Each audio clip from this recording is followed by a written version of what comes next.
आज है जैन धर्म के 21वें तीर्थंकर श्री 1008 नमीनाथ जी का मोक्ष कल्याणक दिवस। तीर्थंकर श्री 1008 नमीनाथ जी जब अपने पूर्व तीसरे भव में सिद्धार्थ मुनिराज थे, तब महाबल केवली के पादमूल में 16 कारण भावना भाकर आपने तीर्थंकर प्रकृति का बंध किया था और अपराजित विमान में अहमिंद्र हुए। अहमिंद्र की आयु पूर्ण करने के उपरांत जम्बूद्वीप के भरत क्षेत्र में स्थित वंग देश के मिथिला नगरी के एक शाकु वंशी महाराजा विजय जी की पटरानी वप्रिला देवी के गर्भ से अवतरित हुए तीर्थंकर श्री नमीनाथ जी, जिनका चिन्ह सांसारिक विषयों और राग द्वेष से रहित हमें निष्काम और निर्लेप जीवन की शिक्षा देने वाला पवित्रता का प्रतीक नीलकमल है। 24 तीर्थंकरों में तीर्थंकर श्री नमीनाथ जी 5वें तीर्थंकर है, जिनका चिन्ह जलचर जीव है। तीर्थंकर श्री मुनि सुव्रत नाथ जी के मोक्ष जाने के 60 लाख वर्ष बीत जाने पर तीर्थंकर श्री नमीनाथ जी का जन्म हुआ था। बुध ग्रह के अधिष्ठाता तीर्थंकर श्री 1008 नमीनाथ जी का शरीर स्वर्ण वर्ण और 15 धनुष वाला था।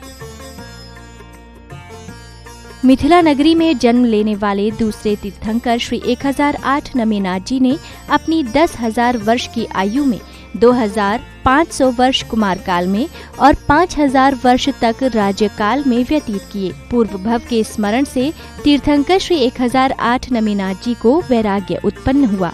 इसके बाद सुप्रभ नाम के पुत्र को राज्य सौंपकर उत्तर कुरु नाम की दीक्षा पालकी में आसीन होकर वे मिथिला नगर के चित्रवन पहुँचे और बकुल वृक्ष के नीचे 1000 राजाओं के साथ सायंकाल में मुनि दीक्षा को धारण किया। शास्त्रोक्त बताया जाता है कि 24 तीर्थंकरों में तीर्थंकर श्री 1008 नमीनाथ जी 7वें तीर्थंकर हैं, जिनको पूर्व भव के स्मरण से वैराग्य हुआ था। वेला का नियम पूर्ण करने के बाद वीरपुर नगरी के राजा दत्त के यहाँ उन्होंने खीर का प्रथम आहार ग्रहण किया और 9 वर्ष तप काल के बाद बकुल वृक्ष के नीचे उन्हें कैवल्य ज्ञान की प्राप्ति हुई। कैवल्य ज्ञान प्रकट होते ही देवताओं द्वारा 2 योजन विस्तार वाले समवशरण की रचना की गई, जहाँ मुख्य गणधर सुप्रभ के साथ 17 गणधर ने तीर्थंकर श्री नमीनाथ जी की दिव्य देशना को जीवों तक पहुँचाकर उनका उद्धार किया।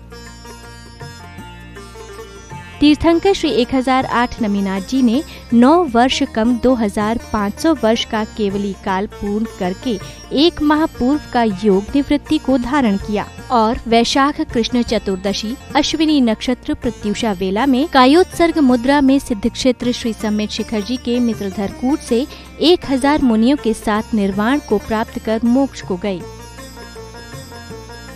24 तीर्थंकरों में तीर्थंकर श्री 1008 नमीनाथ जी दूसरे तीर्थंकर हैं, जिनके 5 कल्याणक अश्विनी नक्षत्र में हुए थे। जैन आगम के अनुसार बताया जाता है कि मित्रधर कूट से 9 कोड़ा कोड़ी 1,45,07,942 मुनि सिद्ध हुए हैं और इस टोंक की भाव सहित वंदना करने से 1 करोड़ उपवास का फल होता है।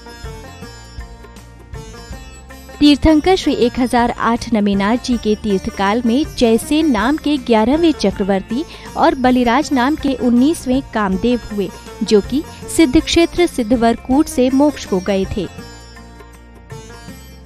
तीर्थंकर श्री 1008 नमीनाथ जी का 5,01,800 वर्ष तीर्थ प्रवर्तन काल रहा था।